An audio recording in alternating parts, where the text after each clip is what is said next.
Yes, you are now listening to the sound of Sports Reports Disordered. And just because I love y'all, I'm suffering in this heat. No AC, y'all, but I do it for you. But I don't do it alone because I got with me the world famous, the world renowned. He was born in Texas, raised in VA, and now he represents everything New Jerusalem. And he still won't let go of the Nets. He still got his Nets jerseys popping. Absolutely. Come back to the Prudential Center. Mr. Logical. And all he asks is that you don't bring feelings to a fact fight. Don't do it. And then, of course, coming to you live from the Alamo is your unorthodox statistician going left so much you thought I was southpaw, to the point that RG3 don't even look my way because he know what's coming. We are not the same, though our women may be. I am. 2-5. Tonight, we got finals previews. We're going to talk about some awards and our thoughts on them. We're going to talk about Tom Thibodeau, fired by Karl Anthony Towns again. Sports Reports Disordered. Like, review, subscribe, share, rate, do all the free things. Do all the good things, and you better have a liquid death in your hand. So let's get right to it. And this time, I'm going to remember to hit the topic on the first topic this time. Got it. So, Mr. Logical, on Thursday night, it is going down in the Sooner State. Shout out to Solutions Over Excuses. You know, it's going down in the Sooner State. The Indiana Pace Cars are coming through, and I was looking at these odds, Mr. Logical. The Pacers are plus 500. So that means that if they were to win this series, the only other team that had odds this low were the Pistons in 2004. Yeah, I saw that. I saw so plus 500 means you bet $100 to win 500. Mm-hmm. So you'll get $600 back. So I think it's a good bet. I mean, with those kind of odds, I'm pretty sure if Tim Donaghy was still out here making these calls, that'd be a hell of a bet. But he still got Scott Foster in the league, allegedly. That's, it's his cohort. But we're not going to talk into that. We don't want to get sued before we get a sponsor. Oh, that was the first thing I was going to bring up, actually. But I don't know. It feels a lot like the Heat Mavericks 2011, where people are calling it inevitable. And one of the key players in that was Rick Carlisle as a head coach. Mm-hmm. You've been on the Indiana train longer than any pundit. I remember before we even did our first round preview, I think before we finished that episode, you said something like Cleveland's going down in the second round to Indiana anyway, but we'll talk about that later. I hadn't heard that conversation, and a lot of people I don't know, people watching our show, but it seems like you had a January 1st till April stat about how they were second best record in the league. Yep, I'm hearing that a lot lately over the last few days, as because I like to watch the shows to ensure that I don't say the exact same thing, so it doesn't look like I'm taking their information. Because you formulate your opinion as you're watching the game. Me and you've been doing the show for 2.5 years, so I'm always thinking of how do I generate conversation with Mike in regards to this topic, or how do we give a new perspective to it. So I do watch these other shows, but like I said, a lot of stats are information you brought up.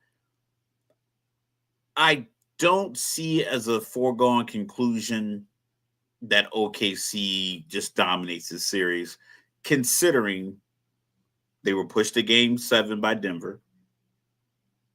They had some good games against Minnesota.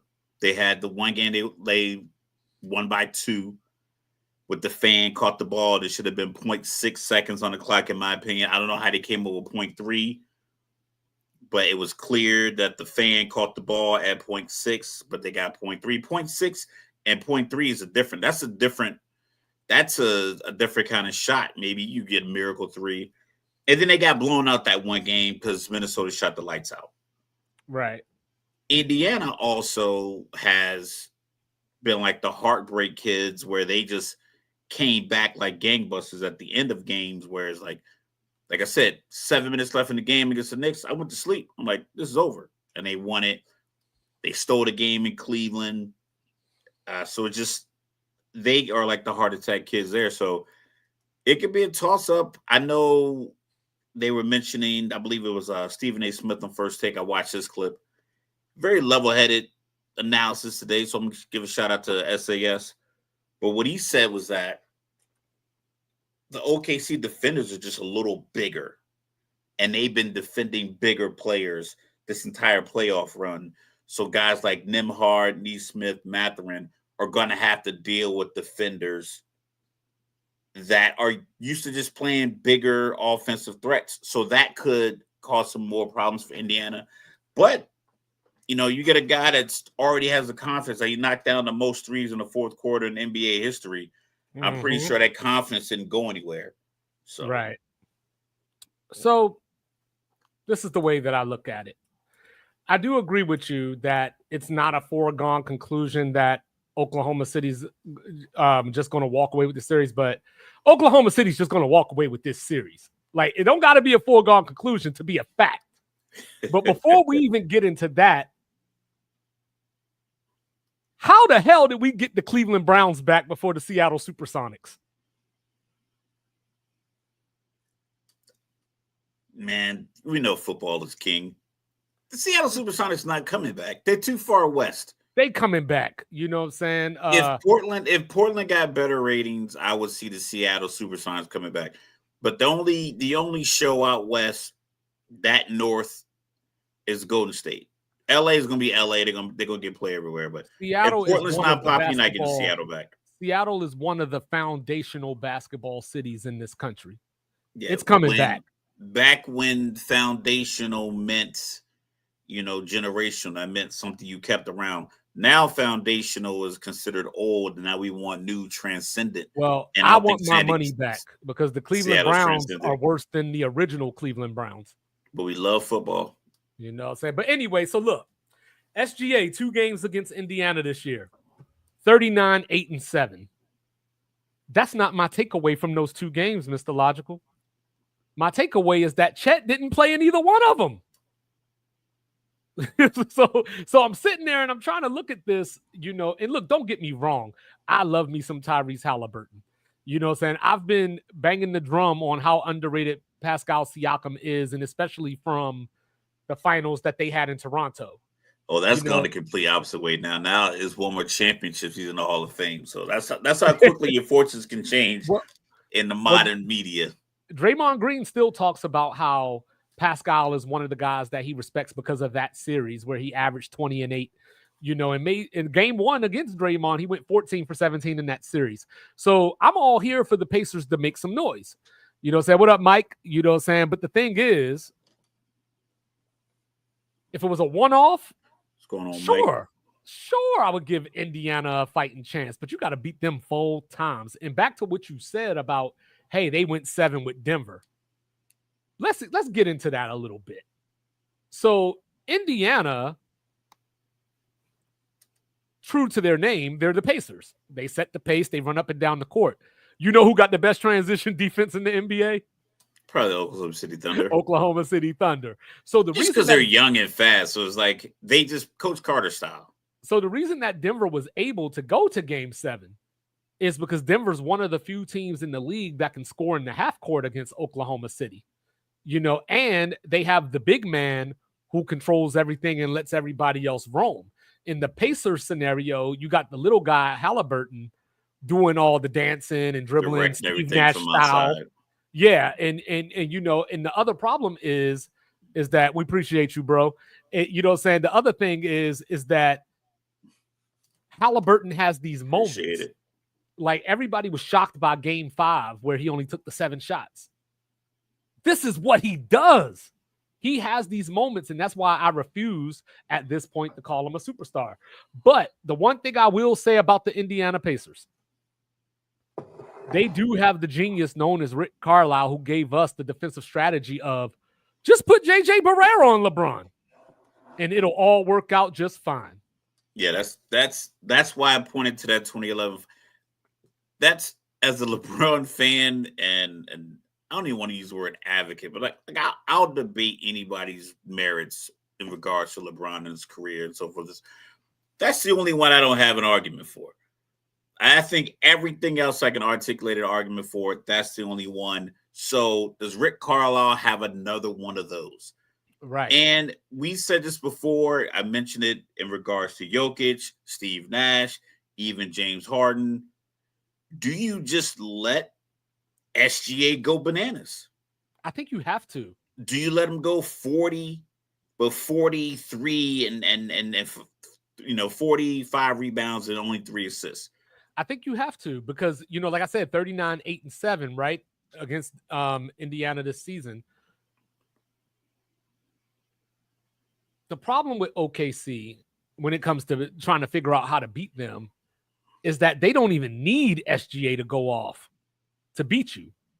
You know what I mean? The same way that Denver doesn't cemented in their role, and there's not a single player that gets solid minutes that has a liability in their game. Like we talked about, the series with Minnesota where Ant has to shoot a lot. That's the liability. Is like he's gonna shoot the ball a lot, and if he's not hot, it could not work out.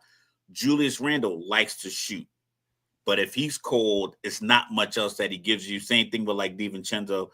I feel like OKC, a lot of their guys just know like this is what I do, and I do it well. Lou Dort is like, listen, I'm gonna play defense all game, and then in the third and fourth quarter, I'm gonna put up about 4 to 5 threes, maybe go 2 for 5, maybe 3 for 5 if we're lucky. But for the most part, I'm gonna play defensively and then hit timely shots when I'm open when they start collapsing on SGA. I just think that if you have a strategy, I think on the offensive end, because there's guys that are good, but besides Chet and SGA, I'm not sure how many guys truly create their own points off the dribble. I think a lot of guys play with great confidence, and they're really good catch and shoot guys. Right. But I don't know how many guys with SGA on the floor will get the ball and then like create. When he's off the floor, those guys just play. But when he's on the floor, if you stay glued to him and you don't let him, he does get fouled and he does sell it, but he sells it like he's so big you don't notice he got bumped. Like Giannis has to sell it when he gets hit, even though he doesn't. He just keeps going. LeBron has to sell it. Even to some degree, a guy like Melo back in the day would have to sell it because, he's 6'8", 240. But SGA doesn't have to sell the foul. That's why it looks so over the top. But he's getting hit. Like I'm glad you brought that up because I was going to bring up the referees in this series. Are the referees going to allow OKC to roughhouse? I think OKC is going through their Legion of Boom phase right now where they have a reputation of being a great defense, so you get a little extra perks. The same way that a guy like Michael Jordan or, Kobe Bryant get certain calls where you barely touch them and they're shooting free throws. So OKC has the reverse of that if the referees so choose to allow that. On the flip hand side, for Indiana to win this series, Mr. Logical, I'm no math teacher, but it comes down to simple arithmetic. Indiana is shooting 41% from 3 as a team in these playoffs, as a team. Correct. So they need to win these 3-point battles 17-8, 19-10. So they just have to outscore Oklahoma City from 3. If it's within 3 3-pointers, Oklahoma City has a great chance to win these games. So but Indiana has to because with out. That being the case, that means because they're getting a lot of dribble drives and kickouts. Like I said, OKC doesn't have a lot of guys that create open 3-point shots. It's a lot of catch and shoot guys. I think Indiana, a lot of their guys dribble in the threes. You got Neesmith. He's, comes off the pick and roll, shoots threes. Halliburton, we saw what Cat was playing drop coverage for some reason on the pick and roll when they were switching. It's like he wasn't supposed to be doing. No, if you're going to switch it, like I'd rather him, if I'm calling the Towns, I'd rather at least be above the 3-point line and have him blow by you versus being inside the 3-point line and he just sets up and looks at the rim and takes 2 more dribbles and then shoots that set shot 3. So if they're jumping out on those kind of plays with Halliburton, then maybe it slows them down. But I think Mathurin's playing with a lot of confidence. I think Siakam, obviously coming off the Eastern Conference MVP, he's playing with a lot of confidence. I think Miles Turner just being the big. Indiana played like 11 guys, significant minutes. They played 3 bigs, Mathurin, Neesmith, which 2 negates light-skinned OKC's boys. strength in numbers. Yeah, you got Shepard. They were getting a lot of run. McConnell. And then Nimhard. Then McConnell was just steady as they go. So I don't know. I feel like the series is going to be more competitive than some of the pundits that I heard. Yeah, because I mean, if you go back to 2007, that Cavalier finals against the Spurs, you look back at it, you look at the record, it was a sweep. But there were 2 games in that series that Cleveland was within 2 minutes of pulling off an upset, and we got a 2-2 series. So it's that simple. So yes, I think OKC is going to win the series as far as OKC's winning this series. But I don't think they're just going to blow out the Pacers the way that they did Minnesota or that they did Denver at times. But Indiana also has something that we didn't talk about yet. They have what people thought Minnesota was supposed to have. They got the 3rd leading shot blocker in the NBA, Miles Turner. And he's going to give you headaches on the offensive end as well that Rudy Gobert couldn't give you. So that could be a new look for OKC. And that's the thing, because both of these teams are playing teams that are different than the teams that they beat in the playoffs. Because when you go back and look at Indiana, they faced more star-centric teams. Giannis, Jalen Brunson, Donovan Mitchell. Not necessarily Giannis, but the other 2 being ball chuckers. You know what I'm saying? Pause, I guess. But, yeah, you know what I'm saying? But at the same time, OKC, when you look at it, they played who we got here. They played Memphis. So, a team that likes to get out and run. They don't necessarily shoot it the best, but they like to get out and run. They played Denver, who was that slow it down. Jokic is going to back you down, set up the offense. And then they played the star-centric Ant. So now they're playing against a team that I don't want to go hyperbole and say that they remind me of the Spurs, but they play more like the Spurs than they do the Timberwolves. They play a lot of 5-man basketball to where sometimes you look and it felt like Halliburton was shooting too many shots, but then you'll see they close out on him and he's throwing that no-look pass down low to Nimhard, Neesmith for like an easy layup. Right. So I think they play the way teams should play. The Knicks, and that was part of the reason why, like I talked about the Knicks against Indiana, is that I didn't think, and I don't think a lot of teams do this because I talk about it all the time. I don't think enough teams play 10 guys. You have to have 5 as an NBA. I mean, Tibbs tried it at the end of the series. At the end, but I'm talking about throughout the season. Like, you have your starting 5. There's no way you have a 12 to 15 man roster and you can't get 5 more out of those additional 7 to 10 players to get in your rotation. So these teams that are playing 7, 8 guys and 9 is a stretch, it was going to hurt them in the playoffs. Like I said, Indiana was playing 11 guys. They were playing 3 bigs. Mathurin, except the one game where he got kicked out at the beginning against Cleveland. Yeah. He gives you good minutes. And that's what we were talking does about. The same thing. They give you good minutes. That hurt the Knicks because it was like it came down to it. You had 3 scrappy guys on the floor and OG, Mikal Bridges, and Josh Hart. And then your scoring or your play calls were for Jalen Brunson and Cat. So I'm Rick Carlisle. I can either play Brunson tough until the rest start calling fouls, or I make Karl Anthony Towns keep catching the ball at the top of the key and exhaust himself dribbling to the hoop, trying to get through these 3 bigs that I'm throwing at him all game long. And it worked. And that's what we were talking about, when we were previewing game 6, I guess, like for the Knicks to come back and win that series, Brunson and Cat had to both be what they were in game 5 every time with no deviation. There's no, hey, you had a bad quarter, or hey, like, you know, a bad hat. You can't do it.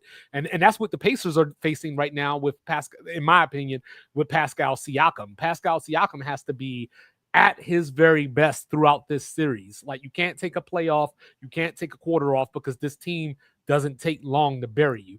But I think Pascal Siakam, the way he plays and the way he impacts the game, feels organic. It feels dependable. It feels like if I'm Rick Carlisle, I could put Pascal out there. I'm getting 18 points. I'm getting Former Laker. I'm getting 6 or 7 rebounds. I'm getting a few assists. I'm getting defensive plays, like he stripped the ball from Mikal Bridges and got the layup. Or I'm going to get a barrage where he's going to give me 24 to 30 points because he shoots from the outside. He shoots the pull up. It's no predictability in like defending him, other than like you're going to have to defend him everywhere. And when you are being defended by him, he's going to play smart. We talked about Cat with the dumb fouls. I don't think Siakam had a dumb foul. So is Chet going to get that assignment to start out on Siakam? Yeah, I wouldn't. I figure Hartenstein goes on Turner. Maybe Dort. Dort would.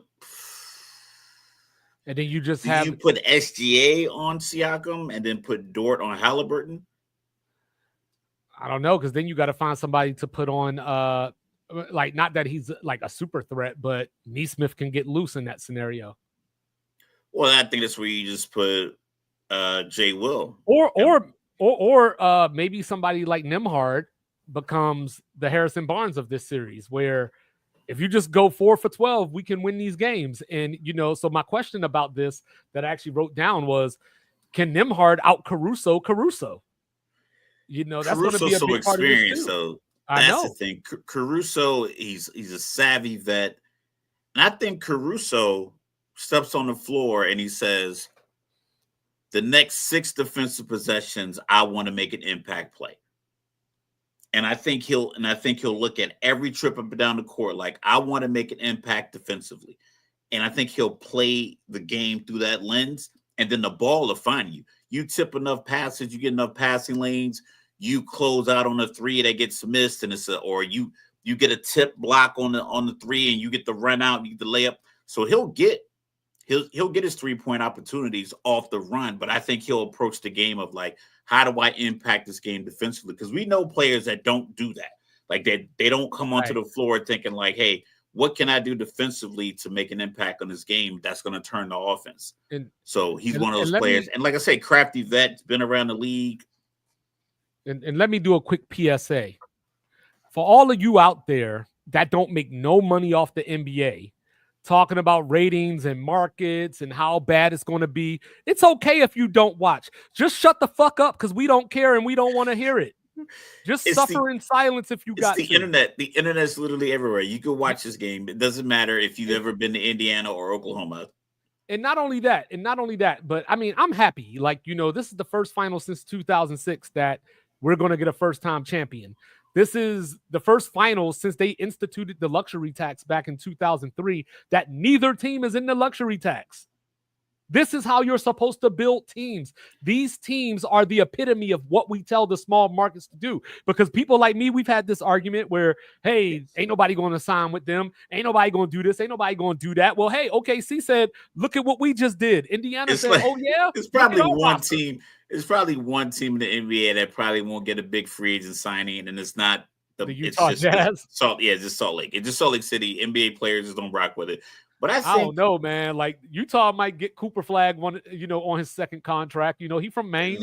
They'll give up. They'll bet the farm to get him. But Giannis is not beating the table to get shipped out to Utah. And shout out to Danny Ainge. Salt Lake City is a great city. Utah is a great state. We talk about it all the time. But yeah, this small market, because for me, we talk about, and part of my argument is that LeBron played in a small market. Paul George started out in Indiana. Reggie Miller's a legend. Chicago's a big market, but it's not. It's people not. Don't act like it. People don't know how high up on the. I think they're third as far as populations by city. They are. I think people just know Chicago because of Jordan, so it feels small market in a basketball sense, even though like nationally it is the third largest market. Dallas is a large one, but they can fall into oblivion. So is Houston. It's just a matter of like, how do you perform? How do you perform when the opportunity is there? And I think these teams that gave you the blueprint, I have a feeling we're going to talk. They're going to talk a lot about Giannis moving this summer and KD and maybe Steph and Draymond and all these old vets moving.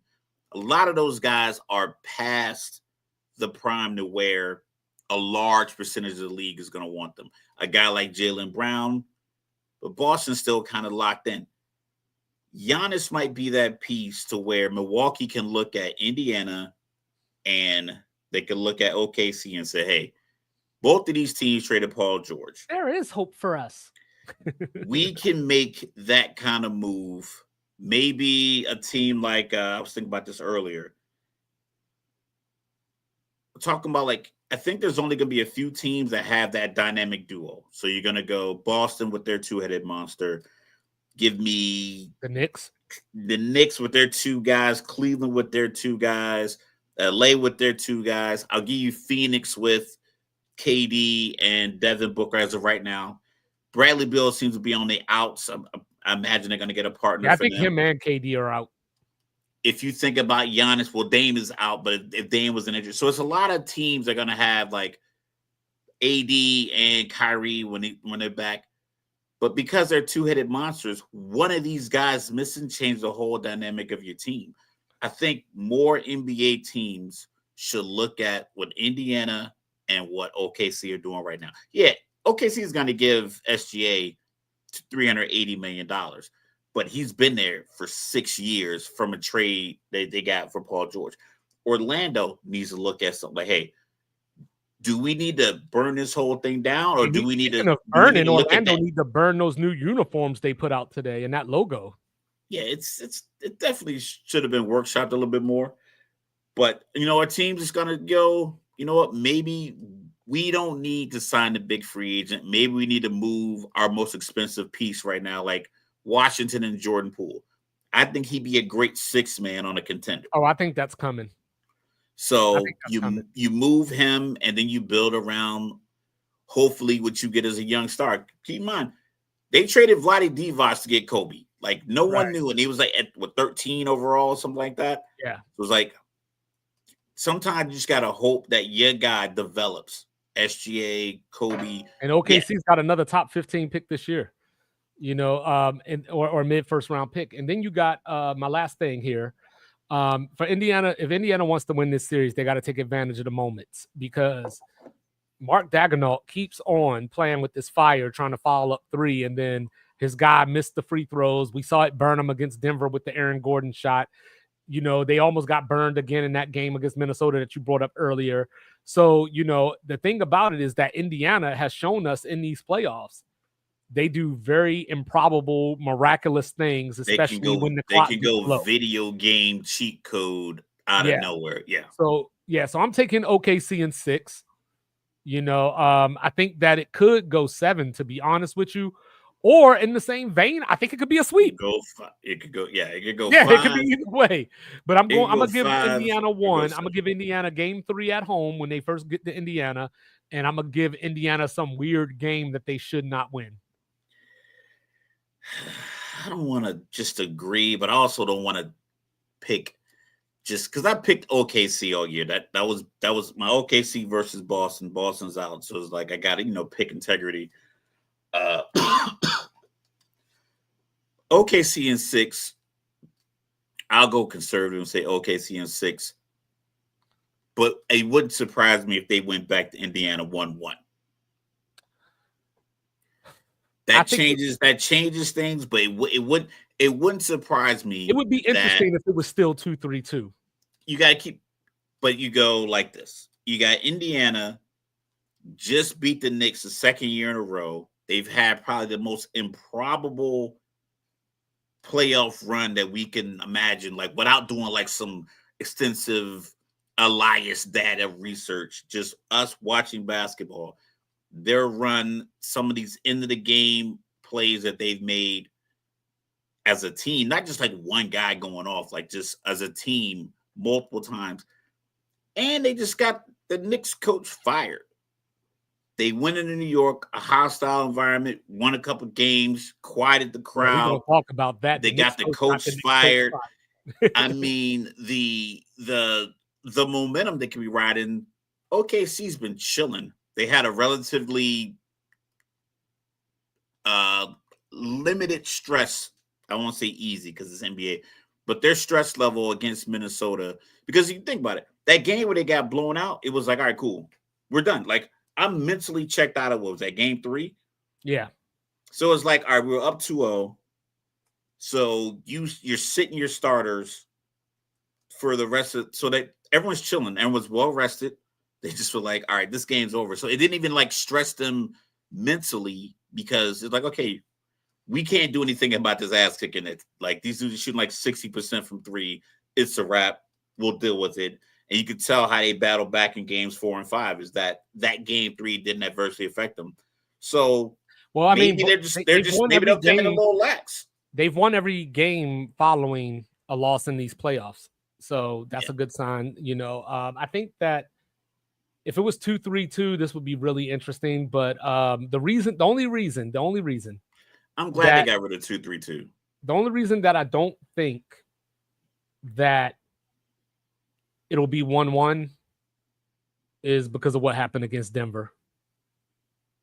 I think OKC is just, especially, I mean, they got 2 extra days off from a very, like I said, they're like iron sharpens iron. I think Indiana kind of being battle tested, even with the miraculous stuff, but playing New York, a tough, gritty team, beating them up, and they're a fast-paced team. They're not really a big team, but them playing the way they played, I think they can carry that momentum. And it, like I said, it wouldn't surprise me if they took game 1. But like I said, I'm predicting 1-1 going back to Indiana. Okay. All right. So Pascal Siakam, Eastern Conference Finals MVP. This second year in a row. Not here looking like Drewski. Yeah, second year in a row that the Eastern Conference Finals comes with some kind of controversy, I guess, if you want to call it that. So what are your thoughts on these awards? Like, is it too much? You like them? Like, don't really care? I wouldn't. If they always, I'm going to say always, if it was the 20th year they were doing this, because if you think about Magic, Larry, because the awards are named that, so it's Magic Johnson in the West, Larry Bird in the East. Those guys retired, stopped playing basketball like 92.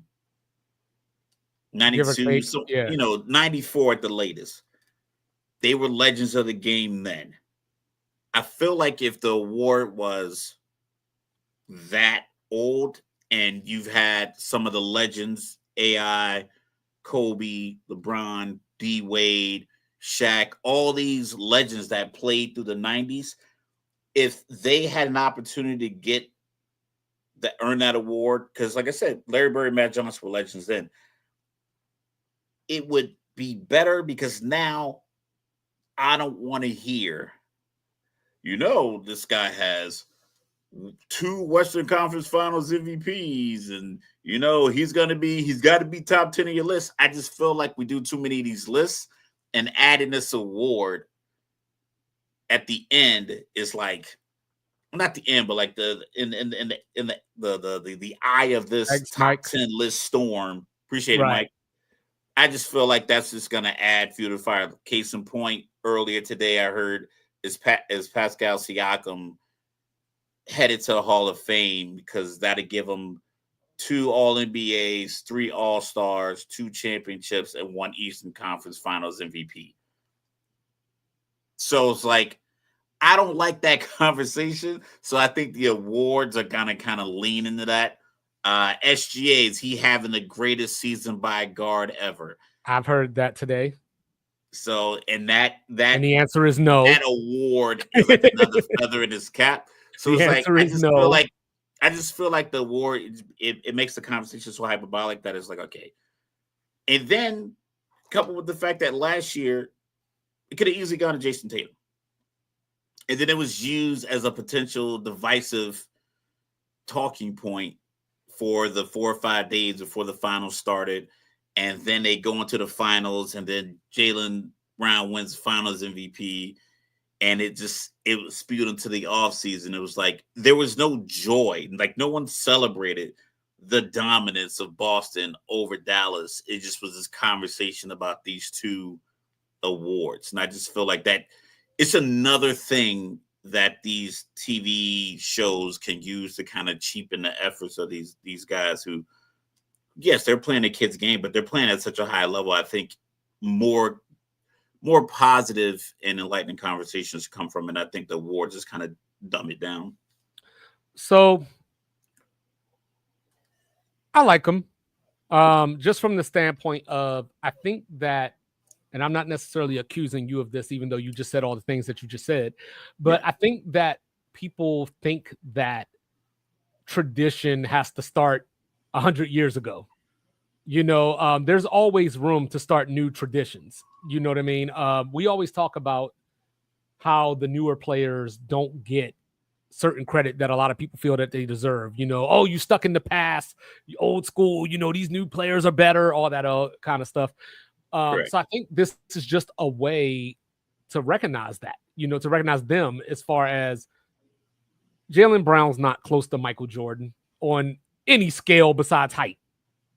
You know what I mean? Right. But at the same time, like if that award didn't exist, and let's just say Jason Tatum would have won the NBA Finals MVP, Jaylen Brown, what he did would have gone under the radar and nobody would have cared. You know what I mean? Because like I was telling our brethren, Jason Tatum, because of, like, I know the finals. Tell him don't shoot 38%. Like I was telling our Hotbox brethren last night, right? I was telling our Hotbox brethren last night. Yes, you can make an argument that Jason Tatum deserved the award if you're just looking at stats, points, rebounds, whatever.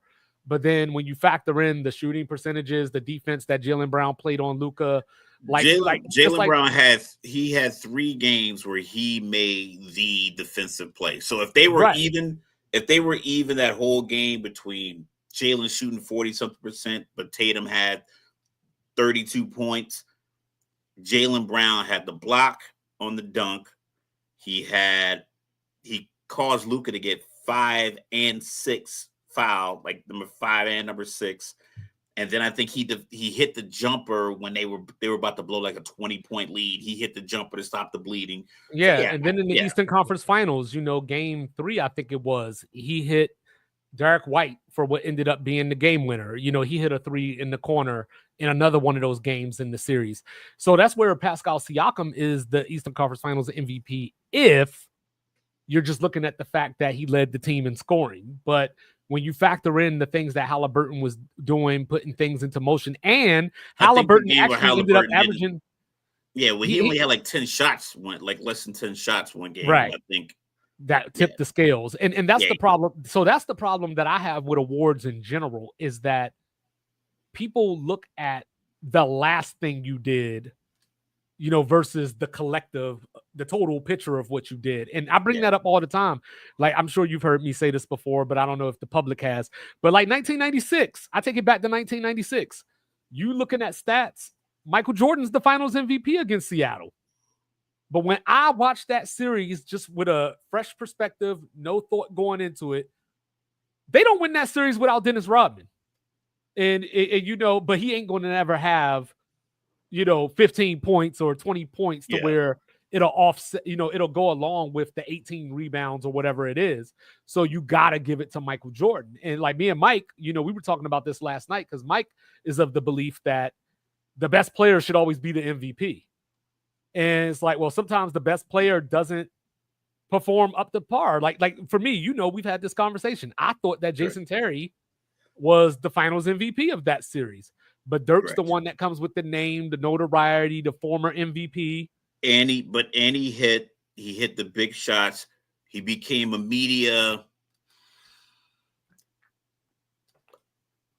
fan favorite when D Wade and LeBron were mocking him coming to the stadium when he was sick. So you had that the flu game as kind of Right. aura around Dirk, and Dirk being Dirk.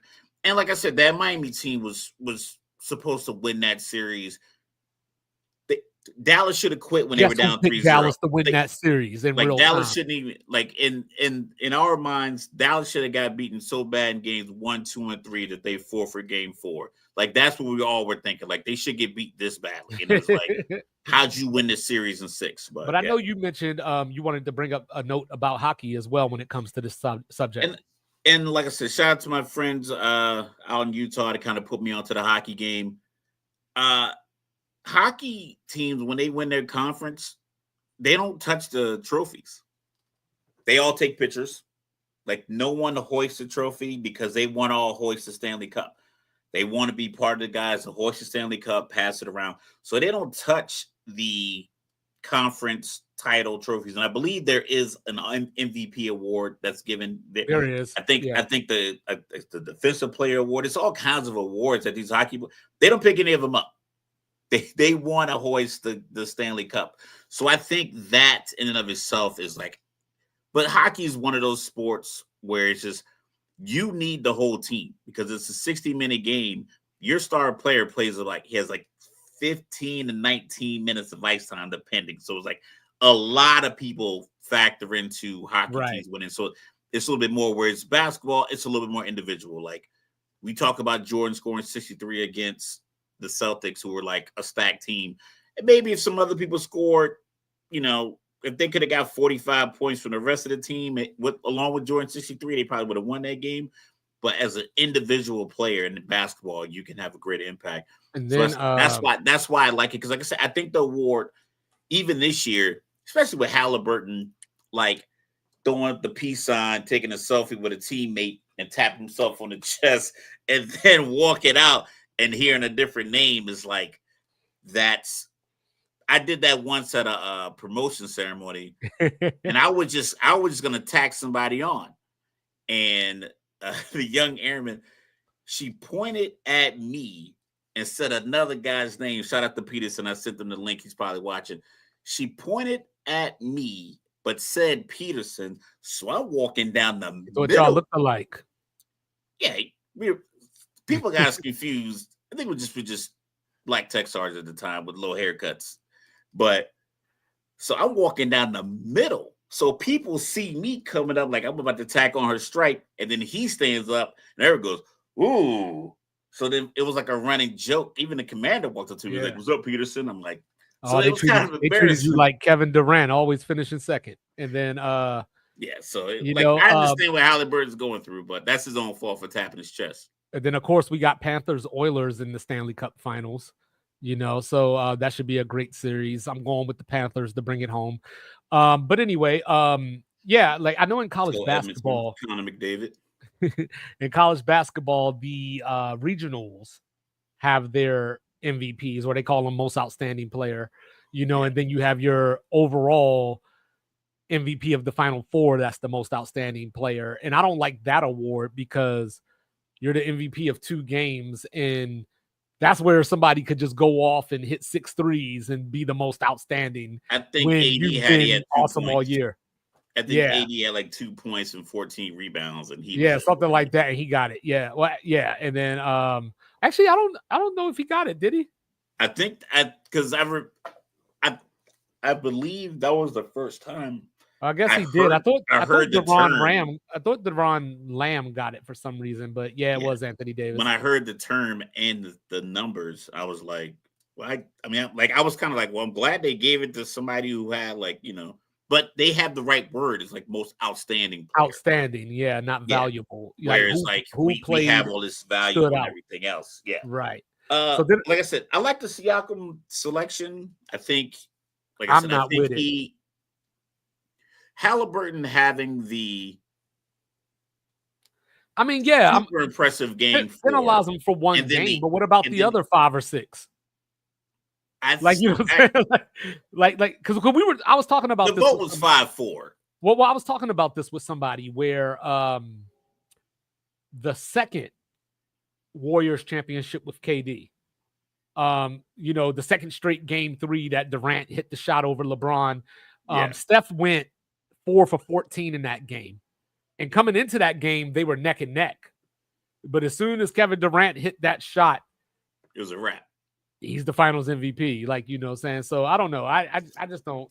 And I hate the way that people treat Finals MVP better than MVP, because MVP happened over an 82 game stretch, you know, whereas the finals happened over a week. When you win the regular season MVP, they automatically leverage this expectation that you got to win it all. And it's like, it's still, I got to win. You got to win 16 well, more SGA games. is the first one to make the finals since Steph in 2016.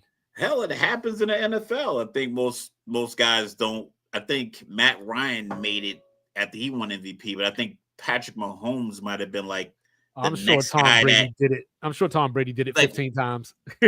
No, he actually didn't win that many MVPs as you would think, though. Yeah, I think he won 3 or 4, but like 7 Super Bowls. So that means at least 3 of those years he wasn't MVP. So it's like, yeah. So he won 3. Yeah. So I just feel like I like the award at the end. I think the conference finals, mainly, I guess, because it's new. It's new, and the past couple of years it's been, I wouldn't use the word controversy, but at least in the East, the standard is still in work. A random question before we move on. Yeah. What is the narrative, or I guess, what are people's takeaways if Chet wins Finals MVP? He would have to average a triple-double with 10 blocks as part of that triple-double. I'm just saying, man. I would love to hear the conversation. It'd have to be 22, 12, and 10, and the 10 is 10 blocks. Because that you got to throw in at least a couple of assists, but his triple-double would have to be 22, 10, and 10, and the 10 has to be blocks. That's the only way he wins the Finals MVP over SGA. Shout out to my guy, Kason Wallace, the other Kentucky Wildcat on the Oklahoma City Thunder. Let's bring home a trophy. He ain't balling that much, Mike. Not balling, because, let's say SGA is going to get about 10 to 12 free throws a game, which, because he's going to have the ball in his hand. That's a lot of free throws. I mean, if you think about it, and ones, they're going to follow him on threes. So about 10 to 12 a game. We'll say we'll give him 10. That's he's probably going to go 90% from the line. That's like 36 points over. Well, like I said, he's averaging 39, 8, and 7 against the Pacers this year. Oh, and by the way, I forgot to mention, you know what Tyrese Halliburton is averaging against OKC this year in those 2 games? 18.9. 11 points and 5.5 assists. Just some food for thought. You ready for his glow up? Just some food for thought. But before we get out of here, we wanted to talk about the thing that I've been asking for the last 2 years. It has finally happened. The New York Knickerbockers, I said Nick Kerr, did the things that I've been asking them to do. Look, Tim should have known his job was on the line the moment Karl Anthony Towns walked through that door. He just don't have good history with them. You know what I'm saying? Like Cat is the kryptonite to Tom Thibodeau. And look, this is the thing, right? I was thinking about this earlier, so just indulge me for a second. So there was a coach. There was a coach by the name of Orlando Tubby Smith. And he made his bones at Tulsa. He graduated from High Point. Was the head coach at Tulsa, made a Sweet 16 or 2, went to Georgia, made Georgia pretty good. And then he came to Kentucky, took over for the one and only Richard Pitino, and of course he won the national title in his first season, as Rick Pitino's replacement with Rick Pitino's team. And then he never won a national title again. He got these people like Rondo in there that he just wouldn't play good basketball. He was going back to the 1960 4 corners and all that, it seemed like at times. So then he left, went to Minnesota. They started winning games again, and people are saying, how couldn't you win at Kentucky? Because some guys are builders, and other guys are the guys that take you over the top. So when I look at a Tom Thibodeau, I'm not saying that they should do this, for example, but I'm just making a point. Right. A team like Charlotte, might benefit from a Tom Thibodeau from the standpoint of you're young, you don't know how to win. He's going to put high standards on you. He's not going to accept BS. He's going to hold your feet to the fire, and you build good habits. The problem is once you get to the playoffs, you're going to lose because he don't got no imagination. And that's what happened with the Knicks in this series is because the Knicks didn't have any – look, when I look at a basketball team, right, and I'm not trying to make the argument that any of these dudes are superstars or great offensive players, right? But you got OG Anunoby, Mikal Bridges, and Cat in your starting lineup. And you struggle to hit 100 points sometimes with Jalen Brunson already giving you close to 30. So this is the problem because people, and you've said it to me before, and it pisses me off even when you say it because I always talk about Sean McDermott and you always say, who you going to get that's better? Well, I'm here to tell you, you don't need anybody that's better. You need A, different voice, B, someone who can come up with a game plan because think about this, right? I think, I might be in the minority, I think that Brad Stevens is a very good coach. You know, they replaced him with an unknown Ime Udoka and then made the finals. And then guess what? He got fired because he couldn't keep it in his pants. And they brought in Joe Mazzulla. And guess what? They won the title. You know, Minnesota, right? Only made one Western Conference Finals in their history before this with KG. They went and got an unknown assistant to the public, at least, from Toronto, Chris Finch, who was on that championship team under Nick Nurse. He came in there and look at him, back-to-back Western Conference Finals. So you don't necessarily need somebody that's better. You just need somebody that know what they're doing. I hear you. Yes, and I hear you because like I said, I like when we disagree on stuff. I personally feel like I do this to my kids. When I say something as like a warning or like a precursor, it's like, listen, do this so this doesn't happen. And then they don't do it. And then the thing happens and they come to me and I'm like, what did I tell you? I said this about Minnesota when they made the move to trade Cat this last offseason. These teams get to a certain point and they think that they're better than the point that they arrived at. I believe the Knicks looked at this season as, you know what? We're better than 50 wins. We're better than an Eastern Conference Finals. And they should be. They are not. Look, Josh Hart, you can leave him at 23 feet all game, and he'll dribble drive into the paint. Mikal Bridges will not pull up from three. OG Anunoby, like they have scrappy guys. They have guys who are starting that should be leading your second unit off the bench. And then they don't play anyone off the bench. And granted, that could be Tibbs, but it's also personnel. Their team isn't dynamic in any form of fashion. Everybody plays exactly the same. So no matter who you put on the floor, I don't have to change my defense. I don't have to worry about a third player. That is not on the coach. It's like that's the personality he has. They gave up 4 first-round picks for Mikal Bridges when they probably could have done it for half that. And guess what? This offseason, Mikal Bridges is eligible for 4 years, 156. So now that's what carry the two, damn near 40 a year. Now, you just saw, like, listen, I'm not trying to say these guys aren't ultra-talented players.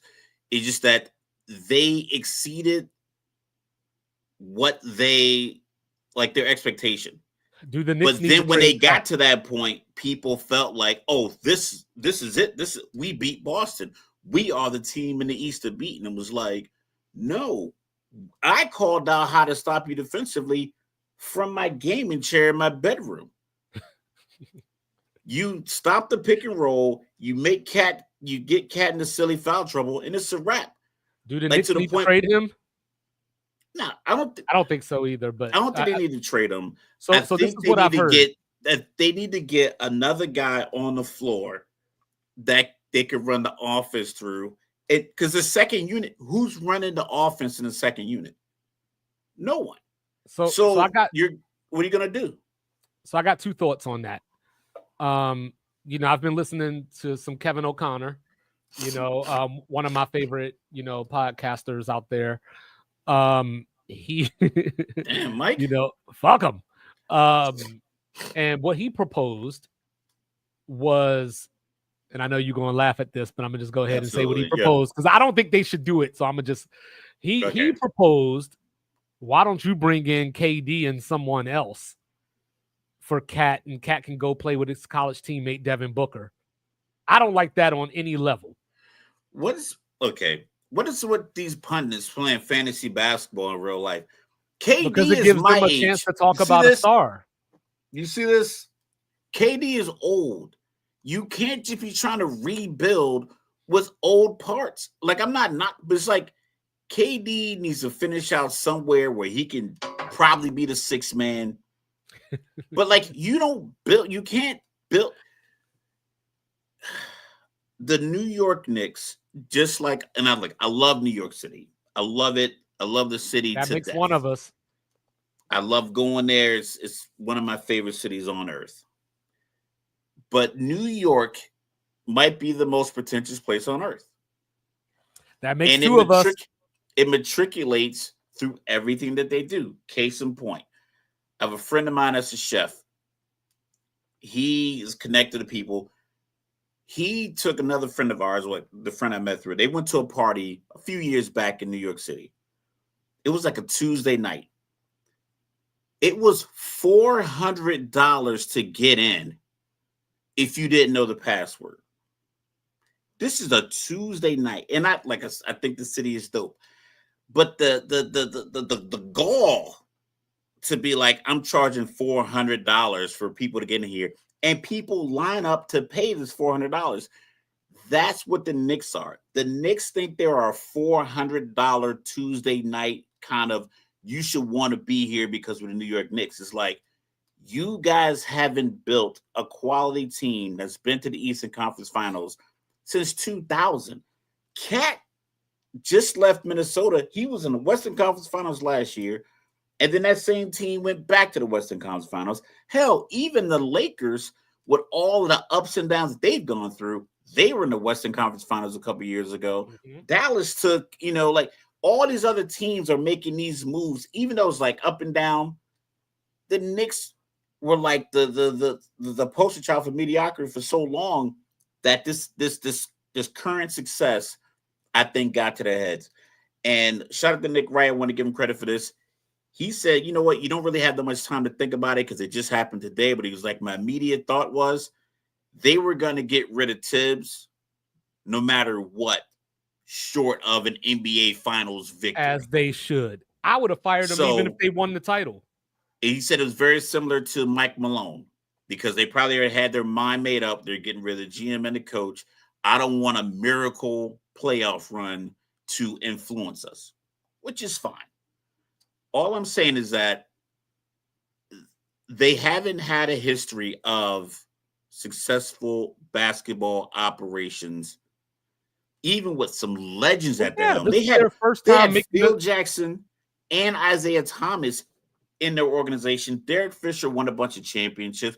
They've had championship guys from other organizations come to their organization and look like garbage. So it's like, you have to understand, it is not on Tibbs, and you haven't really had a history of making the right decision. So if they outsource the hiring to maybe some analytics firm out of MIT, I would approve that.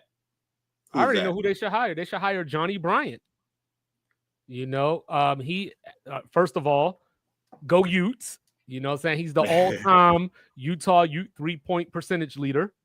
He was actually the associate head coach for Tom Thibodeau the last 4 years before he went to Cleveland under Kenny Atkinson this year. So, and of course, go Jazz. He started out with the Utah Jazz, coaching the Jazz. So there's young dudes out here, young minds out here that, yes, there's a very good chance that you may not hire a coach that would be They're gonna hire the wrong coach. that would be They're gonna hire a guy that you they crazy, Mike. feel embodies the gritty New You know who they should York, hire? They should and then hire it's not gonna Patrick work. Ewing. I honestly, like, I feel like they're gonna, teach Cat something. like I said, if they don't outsource the hiring, because they haven't really done a great job of. Phil Jackson should have never worked for the Knicks. That man Short saw of his friends time, with a table short of leg. his time back in the 60s and the 70s when he was a player, he Right. should have never come back for $13 million a year. Like, that's the kind of stuff that the Knicks do. And I have a feeling that that's going to be the new thing. For instance, I heard the name someone threw out there, Jay Wright, because he coaches guys at Villanova. Mm-hmm.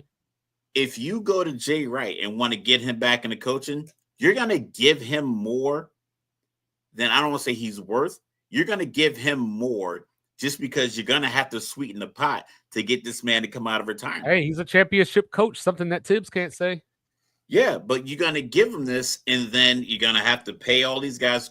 They're lucky. They're lucky that Jalen Brunson took a team-friendly deal. He ain't going to take one next time. Well, he's got a couple years for that, at least. At least his whole next season. Well, this is my problem. So everybody, because I saw that article that came out, like, I don't know how long they were sitting on that story. I don't know how long they were sitting on that story, but about Cat and how he was blowing the defense and Tibbs was frustrated with him because he was missing assignments and doing the wrong things. Like, I'm talking about the clock hit 000.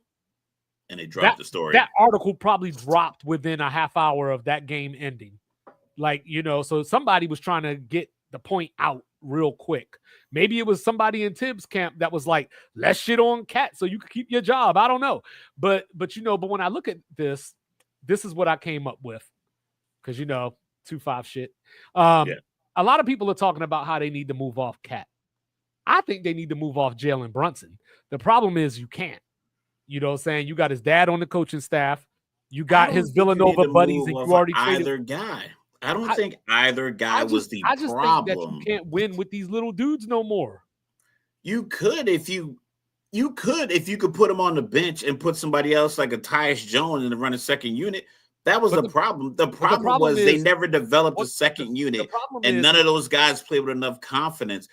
Jalen Brunson is undersized, and he plays with a level of confidence that none of the other players can match. But it's not even a talent thing. It's not just that, though. It's the fact that you have to depend on both of them to play competent to decent defense for you to be successful long term. And to your point, Mike, about Josh Hart, I think Josh Hart is one of those guys that you want on a championship team. Like, he's one of those gritty go-getter, ain't afraid of the moment, will do whatever you ask him to do and not complain about it, guys. Like, you need guys on like that on your team. I think the move is move Bridges and get some bench pieces out of it and some draft picks, you know, because I'd move Anunoby because Anunoby might have the most value of between him and Bridges, for sure. You know what I mean? But I think that the thing is that when I look at it, they brought in Landry Shamet and Deuce McBride, and they dusted off DeLon Wright during this series. You need to upgrade that. Like, not necessarily Deuce. I like Deuce, but the other two, you got to upgrade that.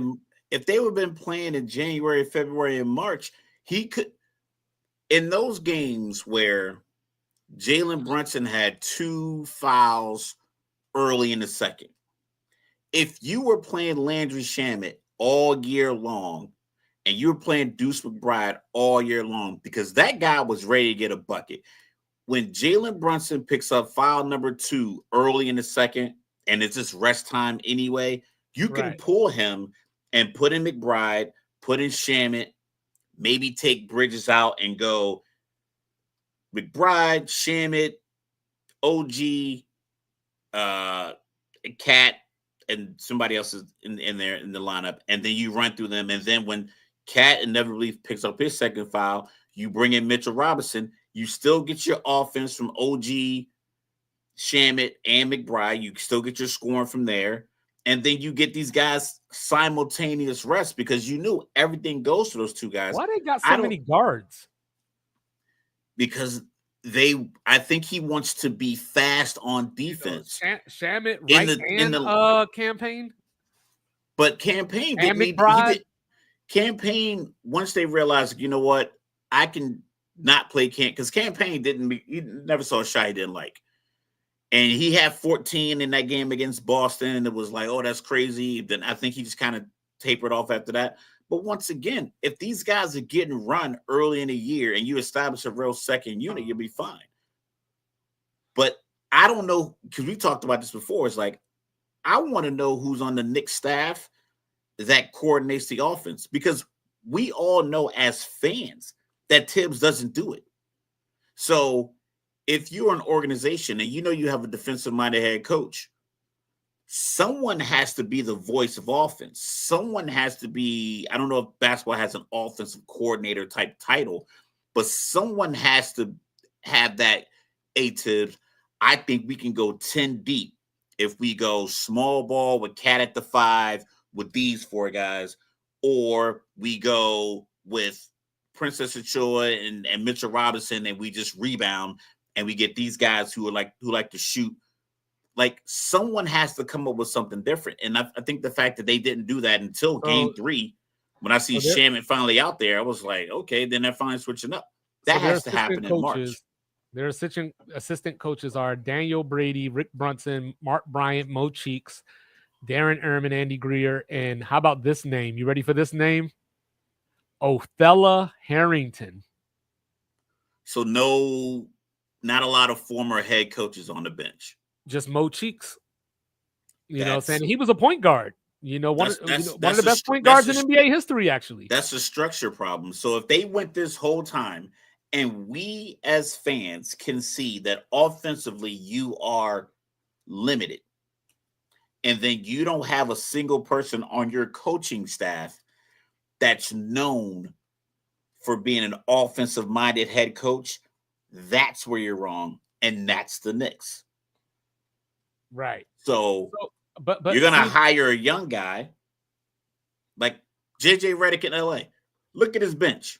It's like Nate McMillan. I think probably like who used to coach, I believe, in OKC. It was a few former head coaches on the Lakers staff this year with JJ Redick as a new head coach. How come Tibbs doesn't have any? They had what's his name? Nate. I mean, I was going to say Nate Robinson. Nate McMillan. Yeah, Nate McMillan. They had another guy, Scott, I believe. Scotty Brooks. Scotty Brooks. They had a few familiar head coaching faces out there wearing the all black with the dunks, right? At their games. So it's like sometimes you have to set up that way. But if you're the Knicks, you might be tempted to run it back too, because we've been talking about this for a couple of weeks now. Jason Tatum's out next year. You got Indiana, obviously, sitting at the top. Is Giannis going to be in Milwaukee? And even if he is, what's going to be there with him? You got Orlando still needs to find a guard, and they're allegedly talking about getting Darius Garland. Then you got Cleveland. What are they going to look like next year? Are they going to be the same? Are they going to have the same parts, if you will? So if you're the Knicks, you might be tempted to say, if I could get a coach in here that just knows 70% of offense, we might be a lot better and, a viable threat and get some. I just know that your point guard that is somewhat of a defensive liability and tends to dribble the ball a lot and burns a lot of energy might need that break so you get 12 minutes in the first quarter, say he plays all 12, you need somebody that can come in the game until 7:30 is left in the second. Like, it's simply solving that piece saves them in this series, because he picked up like 3 and 4 fouls, and then he was sitting out a long time, and Cat had to go ape in game 3 to bring them back. But realistically, if they play Cat, if Cat doesn't knock down a couple of those threes, they're down 3-0 because of Jalen Brunson's foul trouble. You had to keep him in the game because you don't have another guy that runs the offense or whatever the offense is supposed to be. How many Giannis to the Knicks comments am I going to hear this week? you're gonna hear a lot, but realistically, if you're looking at it, it's like unless Milwaukee's taking Cat, but if you're Giannis, like Carmelo Anthony should be the cautionary tale for everybody. In order to move a superstar to a team when maybe his camp says he only wants to go to New York, you take all the leverage away from the team you're going to, and then the team that you're leaving is going to fleece them for everything that they can. They're going to squeeze every drop of blood out of stone that they can. So I don't think Giannis to New York is a thing. I don't know if Orlando can do it. I don't know how the money works, but you're probably better off going to a team that's younger, that you can come in and be the alpha, and then everyone kind of comes along with you. Adam Silver, cut the bullshit. If this is rigged, get me Trae Young and Giannis in Brooklyn. That's all I'm saying. They got the capital.